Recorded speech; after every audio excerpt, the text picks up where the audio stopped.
Morning guys, দেখো সকালবেলা আমার রাধা গোবিন্দ দর্শন করো, গোপাল দর্শন করো, বাবা লোকনাথ, আমার দয়াল ঠাকুর, সবাইকে দর্শন করো। এখানে মা আছে, ওখানে বজরংবলী আছে, তারা মা আছে, এই যে ভোলে বাবা আছে। চলো,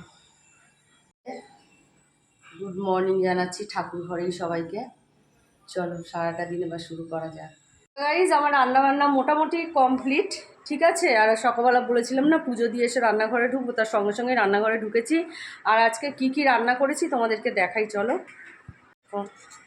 এটা হচ্ছে মাছের ঝোল, ঝিঙে দিয়ে আলু দিয়ে, ঠিক আছে, পাতলা করে জিরে বাটা দিয়ে।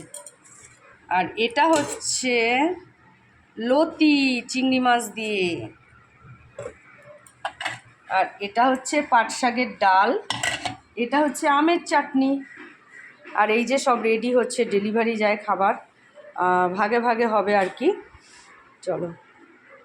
আর মানটো দেখো ওই যে বসে আছে ঘুম থেকে উঠে। ছোটু, তুই দোকানে গিয়ে চুলটা খুললি কেন? চুলটা এক্ষুনি বাঁধ। আরে দেখো অন্নপূর্ণার মেয়ে নিচে বাঁধা, এই যে দেখো, ওই যে অন্নপূর্ণার মেয়ে নিচে খেলা করছে।